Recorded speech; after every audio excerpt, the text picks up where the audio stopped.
This is Reaganism, a podcast dedicated to exploring where the Reagan movement lives today. I'm Roger Zakheim, your host, director of the Ronald Reagan Institute in Washington, D.C. On this episode of Reaganism, we are joined by Senator Joni Ernst. Joni Ernst was elected from Iowa in 2014 and is the first female combat veteran to serve in the U.S. Senate after a distinguished career in the Army Reserve and in the Army National Guard. She is the vice chair of the Senate Republican Conference and a member of the House Armed Services Committee. Senator Ernst, welcome to the show.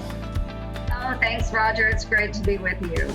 Well, we've obviously worked together over the years through the Reagan National Defense Forum and other national security and defense programs we do at the Reagan Foundation Institute. It's wonderful to have you here today to kind of take a step back and have a broader conversation on your role in America's political life and kind of broader set of issues. You were elected in 2014 and the first female combat veteran to serve in the U.S. Senate after a career in the Army Reserve and Army National Guard. Of course, now you're the vice chair of the Senate Republican Conference and a member of the Senate Armed Services Committee. What got you into politics? Well, it's a lengthy story. I'll abbreviate it. Of course, I've always been interested. I come out of a conservative family in southwest rural Iowa, but they weren't overly involved in politics. Just, very conservative folks, they go vote. But it really was my movement into the military. And, I did that because I really wanted to give back to my country. So I joined Army ROTC, and that actually stemmed out of a trip to Ukraine that we can talk about here in a little bit. But I just really wanted to give back. And through that, I was able to hone my leadership skills in the military, and it led into elected political office. And I'm just so thankful that my life took that wonderful turn. Well, yeah, and you had service in the Iowa State Senate, of course, in the U.S. Senate. Just give us a quick, perhaps, perspective on, first female combat veteran. I mean, that's a combination that, really kind of broke barriers in the U.S. Senate, known as, this kind of exclusive club.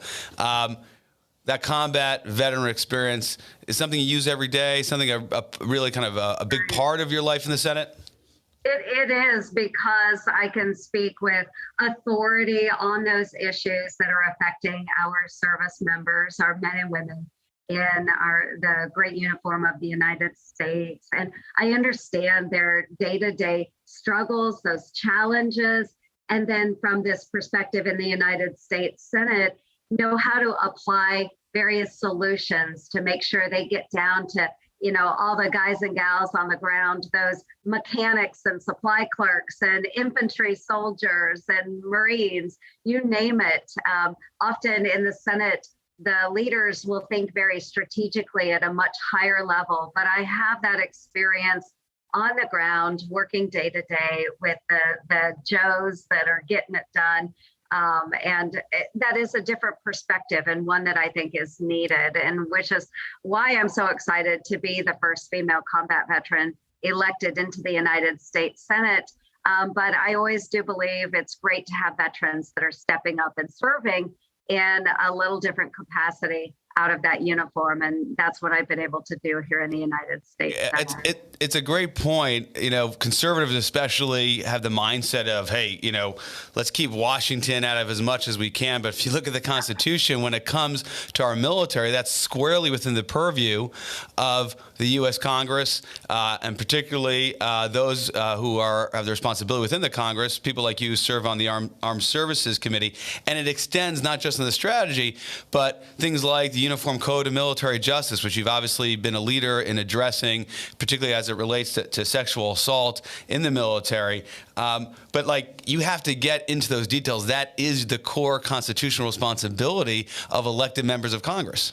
Absolutely, it is, Roger. And I try and emphasize that point whenever I'm doing town halls across the great state of Iowa. Visiting with my constituents, is there are a number of things that are spelled out through the Constitution, why the federal government was formed, and first and foremost is the protection of our citizens. And that means this is one of the jurisdictions of the federal government. our national defense. And so I have been heavily engaged in that area. I think it's extremely important that the federal government understand what our role is when it comes to different policies, what it is and what it isn't.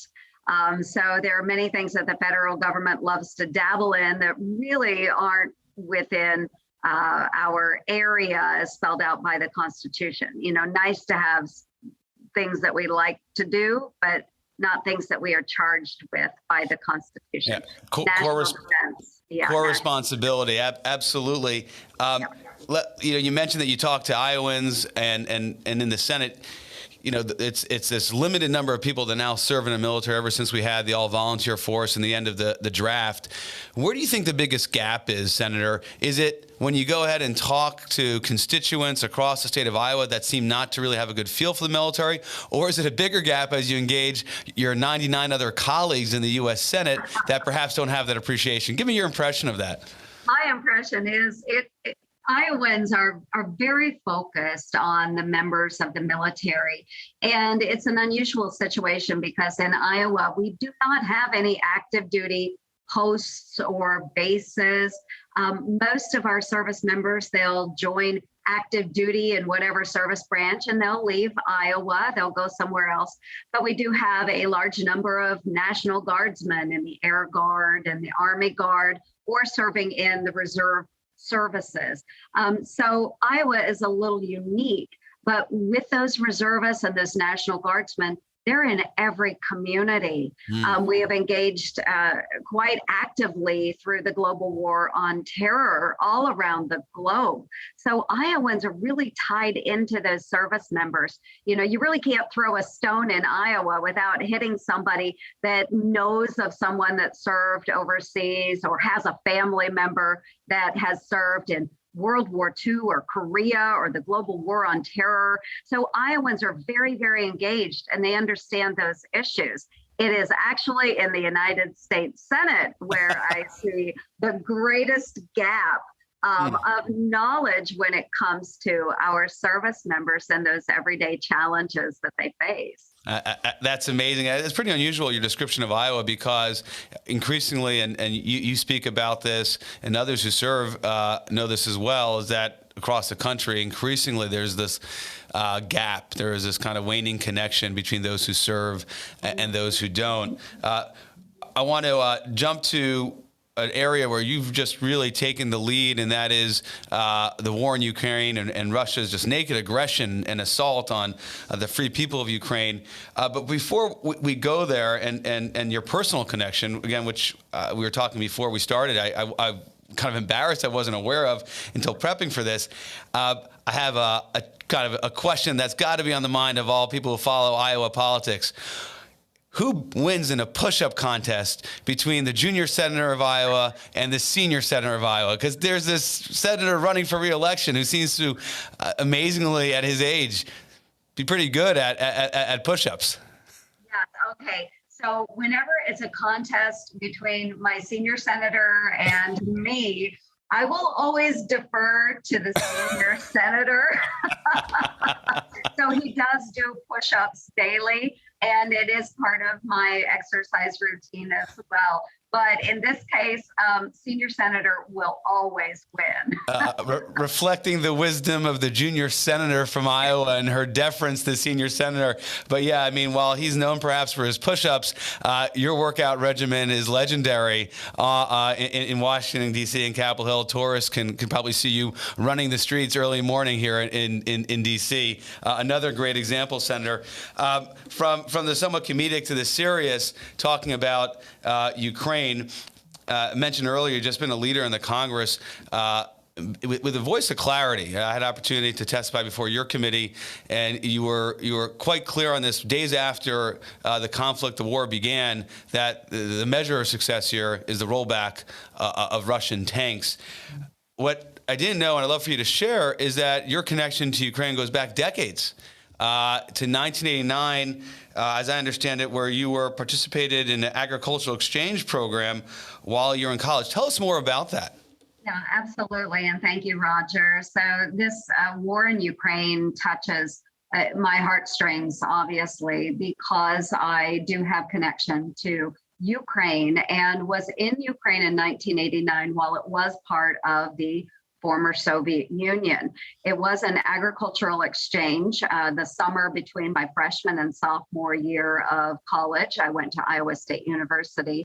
It was not a university-sponsored trip, but it was an ag exchange that was between Ukraine and the state of Iowa. There were 18 Iowa students that we all grew up on farms or had connection to agriculture.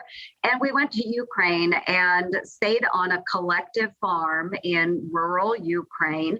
We each were housed with different families, Ukrainian families that worked on that collective farm. And what struck me then was that the Ukrainian people had very little. And I grew up humble beginnings, very small family farm. But what I recognized, of course, two different superpowers, the Soviet Union and the United States, I thought we would have the same opportunities, as citizens from these countries because we were so strong and powerful. But what I recognized was that on that collective farm, they had no running water. They were still farming with horses and wagons. My family did not have a refrigerator or a telephone or a car. And those were all things that, of course, my family in 1989 in Iowa had. And so the differences between the citizens of these two superpowers was striking to me. Did you know what you're getting into? Did you know that? I have to admit, I was a little naive, and we had been briefed before we went to expect that, maybe there would be situations where we didn't have flushing toilets. But it was very striking. It was so austere once we were on the ground. We felt very separated from civilization. And, the biggest takeaway from that exchange for me was on that first evening that the community came together in the community town center. There was a question answer period with the Iowa students and the Ukrainians. And it was an agricultural exchange, Roger. But the first question that the Ukrainians asked us was, what is it like to be an American? Wow. And that struck me, and it has stayed with me all of these years, that in 1989, those Ukrainians so badly wanted to look to the West. They wanted to follow the United States example. They wanted to be free. And we were peppered with questions about our form of government and democracy, how our republic was formed. And that's how we spent our time in Ukraine, was visiting with these Ukrainians on how truly wonderful our nation was and the opportunities it presented to us. That's why I joined the military when I got back to Iowa State University. I knew I had to give back to this great country that I live in for the opportunities that it has given me. And that eventually led me into elected office as well. But that's an amazing story. I mean, an agricultural exchange really becomes a civics exchange. I mean, really, you become an ambassador explaining our system of government. And I mean, had you ever thought about that question before until you were asked on stage in Ukraine about, having to explain America to someone? Roger, no. Again, I think I was rather naive, and I've always been a proud American. Again, I've always loved our country. But until you experience living in a country that doesn't have freedom, where the government is always watching what you do, I don't think you recognize how incredible our own nation is. And it was that question that was posed that really made me reflect upon the wonderful opportunities presented by our form of democracy, this incredible republic we call the United States of America. But at a young age, and I was blessed because I was 19 at that time, so I've had a lifetime to reflect on that and to be able to find ways to serve my country. And I wish that other Americans had that same opportunity, because I think a lot more folks would truly appreciate who we are as a nation if they saw how badly other countries and other citizens in other countries wanted to see and experience freedom. Excellent point. And oftentimes you have to step outside to appreciate what's going on inside. And that's really moving. Do you keep in touch with that host family, or I read the host sister that perhaps you're still in touch with? Where are they now? Yes, and thank you, Roger. I was very concerned at the onset of the war in Ukraine because I had lost touch with my Ukrainian sister. She had married and moved away from the collective, but I was able to reconnect with her through a number of the other participants in the exchange. And I do visit with her. We try to message back and forth on a daily basis, but it does get interrupted. So she lives off of the collective near an area called Mykolaiv. It's one of the larger cities in Ukraine. It's a port city. She and her husband are school teachers, and they have converted their schoolhouse into a refugee center. Wow. And so for a period of weeks, the Russians were not allowing Ukrainians to pass through their lines to get to safety. But they have started receiving refugees at their schoolhouse. They prepare meals for those refugees and food. And they're also preparing food for the Ukrainian army. The Russian army is on the verge of that city. They have a front line along that city. And she details to me the rocket attacks, the air raids that happen over the city. She said it's extremely scary. They are very concerned. She just moved her daughter to Poland for her daughter's safety, but she will return to Ukraine. Her mother is still there with her as well. So it has been tense. And there are nights that I have trouble sleeping because I am so concerned about my Ukrainian family and what might be going on in their community. We've seen the atrocities that the Russians have committed against the Ukrainians. It is genocide. They're indiscriminately killing across Ukraine. And what many of those families have suffered is abhorrent. So yes, the personal connection I have to Ukraine and all of the other Iowa connections that we have in Ukraine as well, it's touching. It connects us in a way that we haven't maybe felt connected to many other countries as they go through difficulties. This one really hits hard. Yeah, that makes sense. You know, the breadbasket of America and the breadbasket of Ukraine is for that part of the world. When you speak to your Ukrainian host sister, does she kind of share some thoughts or requests or pleas for help from the United States? What is she asking for? Does she even go there with you, or is it kind of less? Well, and she knows what I do. She knows that I serve in the United States Senate, and I have been helping her monetarily. And she had expressed to me, and she has never asked for that. She has never, not once, asked for assistance. She hasn't pressed me on the American government stepping up to do more. And we do this because I love her very much, and I love her family. And they were so kind to me on our exchange, and they treated me as if I was part of their family. And so one of the most recent messages that I'd gotten from Svetlana was that she was almost embarrassed because they were at a stage where she was relying on the assistance that my friends and I have been sending to her. And they in turn use that to buy groceries for the school and the refugees. And I've connected another Iowa company with her as well that will be able to provide humanitarian support for the refugees that are staying at their school. And she stated how horrible it is to have to rely on others. And she really does hate that they have come to this point. The one thing that we all need to understand about the Ukrainian people is that they have an extreme will to fight, and they are such a self-reliant country. It is very hard for them to ask for help. And so knowing that and understanding that, the very fact that Zelensky has pleaded to NATO countries, our allies, and to the United States to please send more humanitarian support, to please send more military aid, we know that he does this at a cost to his pride.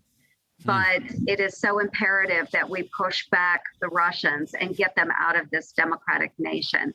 So we'll continue supporting how we can, and we should. Yeah, and certainly you've been advocating that. We're going to get to some of the specific military and security support policies that you've been advocating. But just to stay with the humanitarian piece, I mean, the British during World War II, needed the support of the United States. It's kind of understood that when your country is under assault in the way that Ukraine is from Russian aggression, that they're going to need support. You traveled to Poland in March with a delegation of senators. We've heard from others in this program and can read about it in the press that there's a concern that the humanitarian assistance is not getting from Poland. It's not organized well enough to really penetrate into Ukraine. Is that your sense? Is that the kind of what's going on with your Ukrainian host sister, or do you think it's improved perhaps since when you visited in March? What's your take on that? Well, I do think that the movement of goods from those countries going into Poland, other nations that are supporting with these humanitarian efforts, I do believe that will continue to be refined over time. The issue that I am seeing, though, is that the Russians are attacking rail lines. They're attacking major thoroughfares where those humanitarian corridors need to exist. And so to get those goods and supplies into Ukraine, to the furthest reaches of Ukraine, for the families that are really hurting, those that are in the shelled areas, those that are being subjected to air raids, all of that is very, very difficult. And I believe it'll only get more difficult over time as the Russians continue to target infrastructure. So that's a huge concern of mine. Certainly when you get to the areas where the Russians are butting up against Ukrainian forces, like down towards Mykolaiv, where my sister's family is, it becomes very difficult to get those food supplies, the humanitarian aid, medicine, into those areas because it is extremely dangerous. So let's talk about the conflict and Russian, Ukrainian forces facing each other. The first phase of the war was Putin's overreach and the resilience of the Ukrainian people, led by their president Zelensky. They were not able to penetrate Kiev, but now the Donbas region seems to be the focus, and in the south, as you've just outlined, you've been an advocate, and you've said this on the floor of the Senate, in hearings, in columns and op-eds, that we need to do more. What's top of mind for you right now in terms of what the United States and our allies, NATO, we just had the meeting there with our Secretary of Defense and the NATO defense ministers. What do we need to do next? What's top of mind for you? Yeah, top of mind is obviously for me, it will be from the national security perspective and making sure that the Ukrainians are given what they're asking for, not what our DOD planners are saying, oh, well, this is what we're willing to give at this time. The Ukrainians have a very clear plan that they have presented to members of Congress. They've presented this to the Department of Defense. They've presented it to Secretary Blinken at the State Department.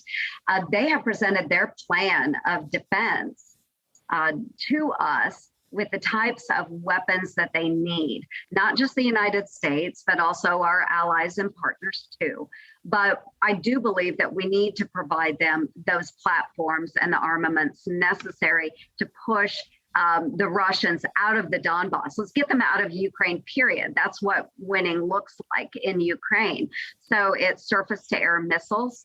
It is the MiGs that they have asked for, which Poland had said they would provide to the Ukrainians. We certainly can go in and backfill our allies as they are providing the necessary platforms into Ukraine. So again, it should be based on what the Ukrainians are asking for, not what some DOD planner in a cubicle at the Pentagon is saying, well, I think this is what we'll give them this week. So it needs to be very strategic. But what they're asking for is obviously what they need to defeat the Russians. I don't think holding the Russians where they are now is acceptable. We need to have that shock and awe factor where we can go in and lambaste the Russians to get them to further withdraw out of the Donbass, get them back into Russia where they belong. Let's soundly defeat them. Let's not just nitpick around the edges. But let's provide them all of the necessary platforms to get them completely out of Ukraine. As usual, you hit right on the point, Senator. What does winning look like? You defined it in a very clear way. It's, as I heard it, roll back the Russians out of Ukraine. Secretary of Defense Austin, just a day or so ago, talked about the Ukrainians can win this. Do you think the administration, specifically President Biden, shares your definition of what winning looks like in Ukraine? Well, we have heard them state that before, but not concisely. They've, again, tinkered around the edges with what winning looks like. But we have been saying for months now, since the beginning of the war, when the Ukrainians showed that they weren't going to fall in 3 to 5 days, as this administration thought they would, they have shown the will to fight, the will to win. They have told us we will fight to the very last man and woman in Ukraine in order to get the Russians out. So I am glad that Secretary Austin finally has stated clearly that winning is getting the Russians out of Ukraine. They can do this. We know that. But this administration has really had this attitude of appeasement. If we appease Russia, then they'll maybe, withdraw. That absolutely is not going to happen. Vladimir Putin is in Ukraine to take Ukraine. And once he takes Ukraine, which he's not, but in his mind, if he takes Ukraine, then he'll continue on to other countries like Moldova. So we have the opportunity now to utilize the Ukrainians and their spirit of fighting to get the Russians back into their place, which is in Russia. But our administration has not been clear about that. They have operated through a doctrine of appeasement, and it is absolutely not the direction that we need to go. We need to show a lot more strength in order to get the Russians out of Ukraine. And when you talk about, you're saying, the administration has acted kind of through the approach of appeasement. It seems to be this notion that they're very concerned about escalation. And Putin has played into this, certainly, by talking, with the nuclear saber rattling. Before we were discussing the assistance that the Ukrainians need, we should give the Ukrainians the military assets that they think they need to win, as opposed to someone, as you put in a cubicle in the Pentagon, decides what they should or should not have. Is it possible also that the reticence for perhaps giving the Ukrainians MiGs, those Russian aircraft, or more sophisticated artillery, or more sophisticated air defense system, and the other pieces that you talked about, is that possible? Is also the White House kind of reticent to do that because they're worried about escalation? And how do you think through that piece of it, this kind of self-deterrence and concern about escalation? Yes, I think you're spot on. I think that the White House is reticent to really provide those, those keystones of victory to the Ukrainian army. And it was interesting because as I had met with a number of the Ukrainian parliamentarians in Germany and Poland on that delegation trip, one of them actually stated that the United States is suffering from Afghan syndrome. Because we did provide the Afghans with a considerable amount of military equipment, but this and Afghanistan fell, the Afghans fled. This is an entirely different situation. So I think the White House is concerned that, wow, if Ukraine should fall, we will have all of this military equipment in Ukraine. But it is a very, very different situation. The Ukrainians are fighting for their own sovereign country against an invader. They have the will to win. So providing them the means to win is absolutely critical. at this point. And the White House, when they will talk about, well, Putin is threatening to use nuclear weapons or biological weapons, whatever it might happen to be. Certainly, he has been doing that from the very beginning.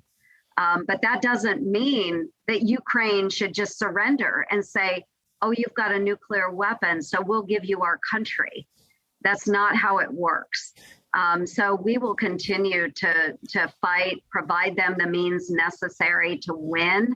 I would say that Vladimir Putin, should he ever decide to employ those types of weapons, nuclear, biological, radiological, he would be a pariah on the world stage. And all of those actors, those nation states that are sitting on the fringes, they will then be forced to decry Vladimir Putin's actions.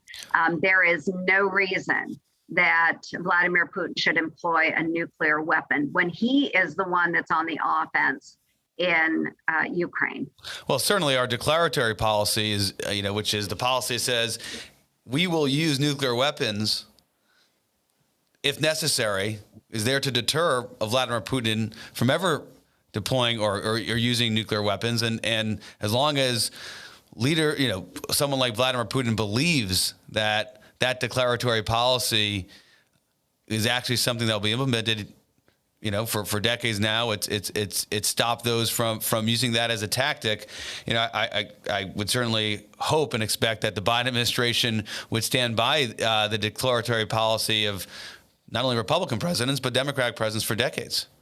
Yes, absolutely. And let's go back to 1994 as well. At that point, Ukraine was a nuclear power and had the third largest nuclear arsenal in the world. And with the Budapest Agreement that the United States signed onto with Ukraine, we stated that if the Ukraine would get rid of its nuclear weapons, the United States would defend Ukraine. So we are obligated. A lot of people will ask, why does Ukraine matter? And I can give them a lot of reasons why Ukraine matters, but we can bring it right on down to 1994 in the Budapest Agreement that stated that we would defend Ukraine. We are obligated to defend Ukraine. So my thinking is, wow, if the Ukraine still had those nuclear weapons, I don't think Vladimir Putin would be rolling across Ukraine right now and committing these atrocities. So we do need to show strength against Vladimir Putin and let him know that just because he makes threats doesn't mean he can take over sovereign territory. No, that's a great point. And for those who don't want to see nuclear weapons proliferate, we got to get this right here. One last point on Ukraine, and then we'll migrate to some other issues that you're leading on in the Congress and are outspoken on. You wrote an op-ed in FoxNews.com recently. This goes to the nature of support we give Ukraine. There's been a line drawn that the Ukrainians can only use the military equipment that they're familiar with, which is generally Russian-made military equipment. And you kind of really just cut up that argument and said, hey, we can give them U.S. equipment, we can train them on it. And an example of something we talked about at the beginning of this conversation, which is you talk to boots on the ground, military people on the ground who do this, they think they can get the Ukrainians trained up, in days or weeks on U.S. military equipment. Give us a little bit more on that, because it's a type of, piece that just cuts through an argument that seems to be doctrine, seems to be just accepted wisdom. But because you're on the ground, you have the familiarity, you have the relationships, you're like, hey, it doesn't have to be this way. Tell us more about that. Yes, it doesn't have to be that way, most certainly. And we have already seen Ukrainians utilize NATO equipment or American-made equipment that's NATO compatible. Typically, what we see the Ukrainians using is Soviet-era, Russia-designed equipment, platforms, of course. But they are also familiar with many American systems, NATO systems. And they can be very similar. And as one parliamentarian pointed out to me from Ukraine, she said, "We are not stupid." We can learn. And I agree with her, and I understand. If it takes a soldier in the American Army, 3 weeks or 4 weeks to learn a platform, that's what it's going to take a Ukrainian soldier to learn a platform. I actually had a high-level political appointee at the Department of Defense who was describing how we couldn't give American equipment to the Ukrainians because it would take them a year or 2 years to learn the weapons systems. And I was thinking, this guy has no clue. He obviously doesn't believe that the Ukrainians are as intelligent as the American fighting man or woman, and he is absolutely wrong. So their soldiers are just as adept at learning as the American soldier. And so we can provide them with American-produced equipment, platforms, armaments, and they will pick that up and they will run with it. Our soft forces, our special operations forces, have been training the Ukrainian military for over 7 years now, prior to the invasion of Russia into Ukraine. And because of that training, the military in Ukraine is much more adept, and they're skilled. And we would love to see more of that training occurring, and we will see more of that outside of Ukraine. But yes, we can provide them the platforms necessary to defeat Russia. They can learn it, most certainly. Yeah, it's just a great example of kind of the oversight and the questioning of quote unquote conventional wisdom that's necessary for elected leaders to exercise over, the administration officials of any administration. Pretty interesting. You mentioned the training that's gone on between U.S. Special Operation Forces and Ukrainian forces really since 2014, expanded a lot during the Trump administration, but of course happened after the annexation of Crimea. I'm going to kind of move across the globe here. Because you're also someone who focuses a lot on China. And that's not just from a national security standpoint, which of course you do from your perch to the Senate Armed Services Committee, but also the Agriculture Committee, and almost every aspect of oversight from Congress, not just from a foreign policy standpoint, but from a domestic policy standpoint. You have to think and focus on China. You do that focusing on the national debt. You do that focusing, as I just mentioned, on agriculture and, of course, on national security. First question on that as we kind of move across the globe. What do you say in response? And this comes from Democrats and some Republicans, conservatives alike, that if we focus too much on Russia, Senator Ernst, we'll take our eye off the ball as it relates to China. Do you think the United States kind of needs to pick its spots? Because if we focus too much on the European continent and Ukraine, somehow we're going to disadvantage ourselves in terms of our interest in the Indo-Pacific region and the competition and challenge with China. Right, and this is the debate that we are having right now in Congress, is this pivot to the Indo-Pacific. That's what, large in part, we have been focused on. But I actually heard a military expert the other day state that, we really should put that in our rearview mirror, because while we do need to focus on China, that is the long-term threat, we have to know and understand that China and Russia and other adversaries are expanding all around the globe. So while we do want to focus on the Indo-Pacific as China with the long-term threat, we have to acknowledge and understand that China already has interests even in our own backyard. They are in South America, all over in South America, the Chinese influence. You will see them engaging in port building activities all around the globe. And so, yes, we need to focus on China, but we need to know and understand that it's not just in one specific region. China is surrounding us. Russia is surrounding us. Russia is in Venezuela. Russia is in other areas of South America. They are in Europe. So while we do need to focus on the country of China, we have to understand that their influence has infiltrated countries all around the world.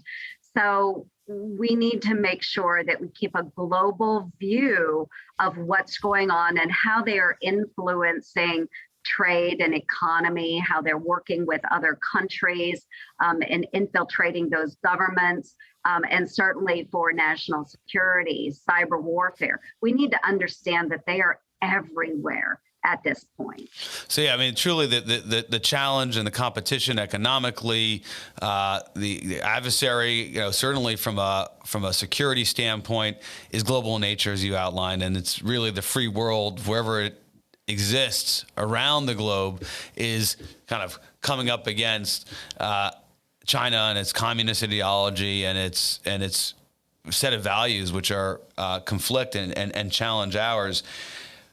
But for those listening, watching and listening, we're talking to Senator Ernst, who's the senator from Iowa, middle of the country, agricultural, focus state, certainly not limited to that, but that's the leading piece of your state's economy.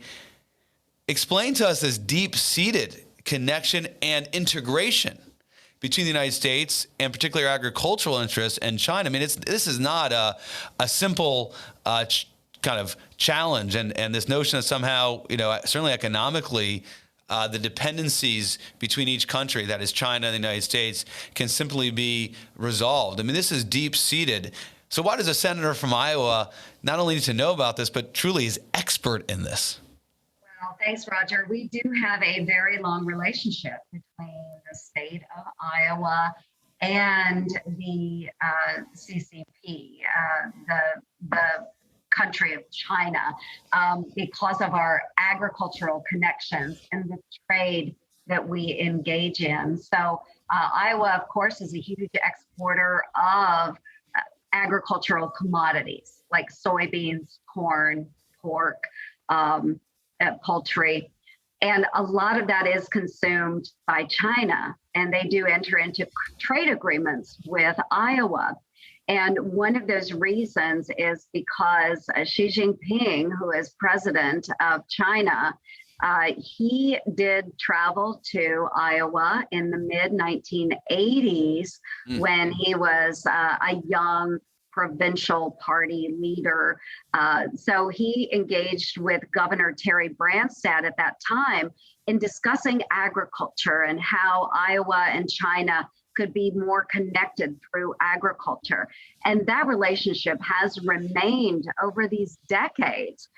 We hosted Xi Jinping while he was the vice president of China in the early, I think it was probably 2012, maybe, when he visited the Iowa Capitol with a delegation of Chinese members that were involved in agriculture, came from their Department of Agriculture. Were you in the state Senate at the time? I was in the state Oh, so you Senate. recall seeing him there? Yes. So I actually had the opportunity to meet him briefly while he was at the state capitol, but was able to engage with a number of the Chinese delegation that came from their Department of Agriculture, and just a fascinating exchange, and to hear about their system of agriculture as well, which is very different than Iowa. But so through those relationships, we have been able to engage in trade. Now, it's not always a good relationship.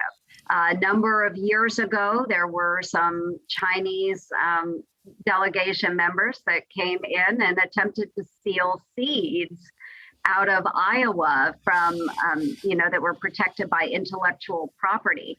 And it was, not a good time in our relationship, because we have to understand that while we do engage China in trade, we have to know and understand that they're always trying to steal American intellectual property as well. So we have this very tenuous relationship where we work closely with the Chinese on those agricultural trade issues, but we always know and understand that we may not be able to trust them completely when it comes to protecting our own interests. It's fascinating. we at the Reagan Institute, as you know, do our annual National Defense Survey, and we've seen a huge uptick.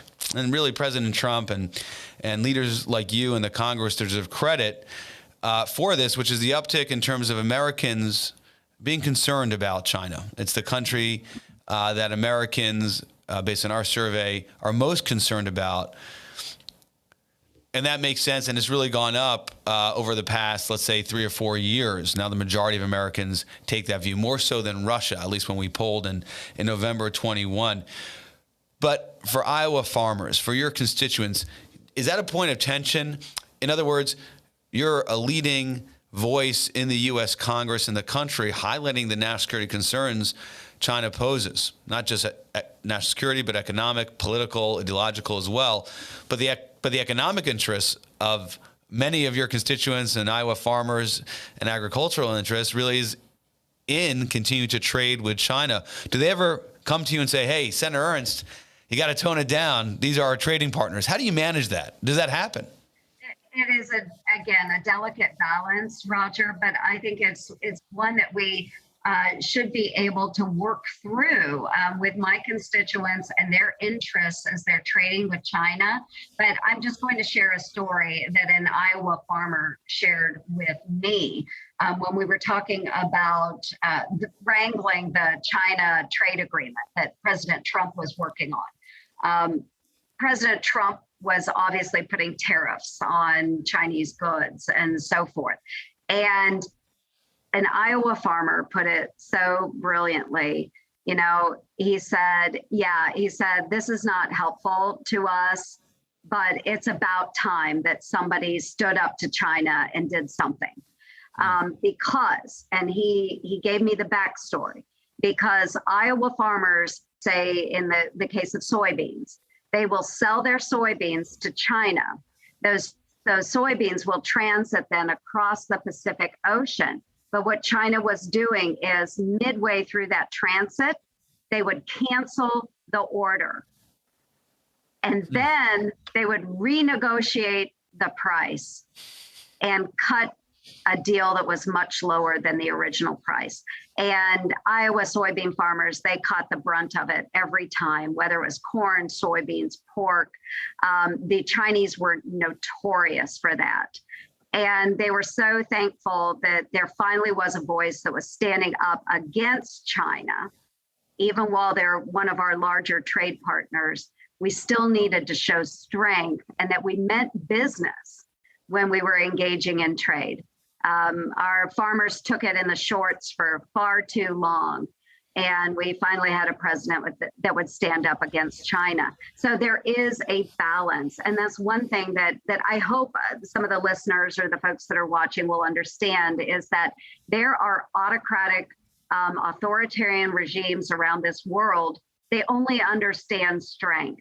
And they only understand when someone pushes back against them. So we can be great trade partners, but China needs to understand that we mean business.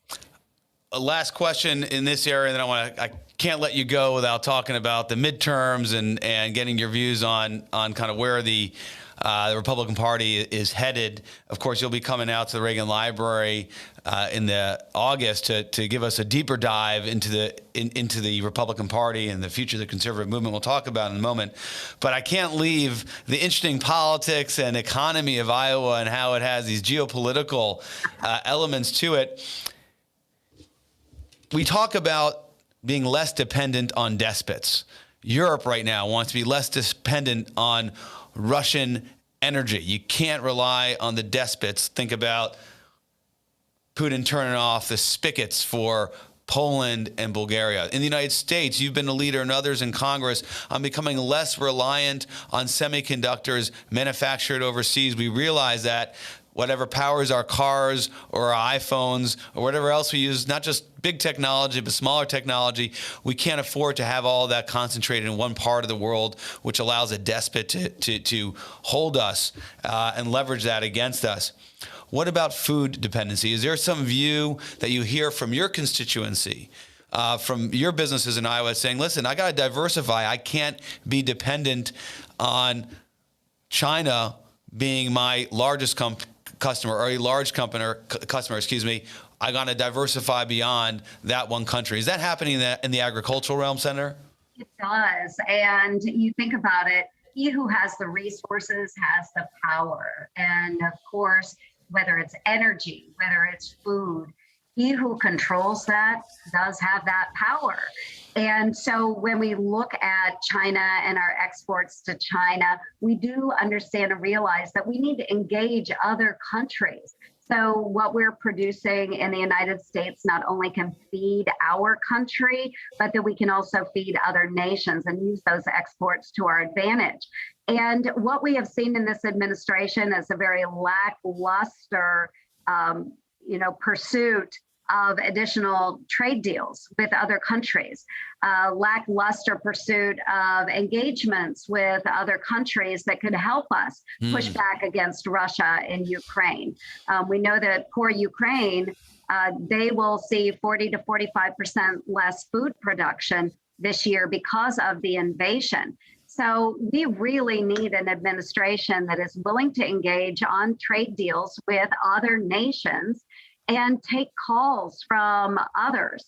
And what we have seen is this administration has tried to reach out to countries in the Middle East, and they won't take his phone call.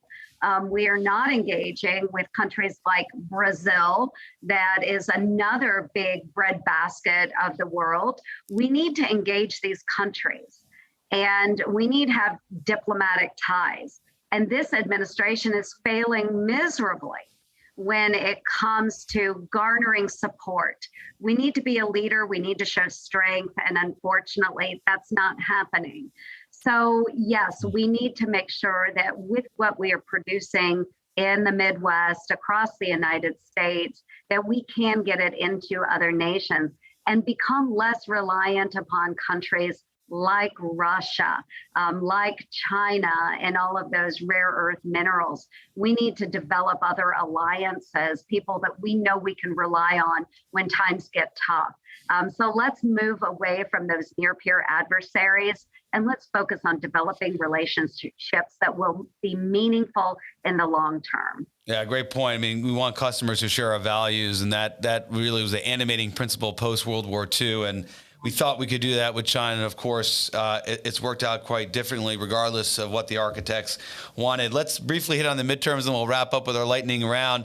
Senator, you sit in a leadership post in the Republican conference.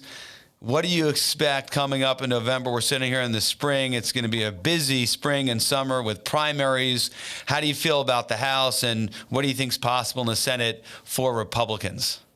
Well, I think this would be a year that Ronald Reagan would be very proud of. I think we are going to take the House back. I think that is a given. I think even the Democrats in the House have acknowledged that in a way.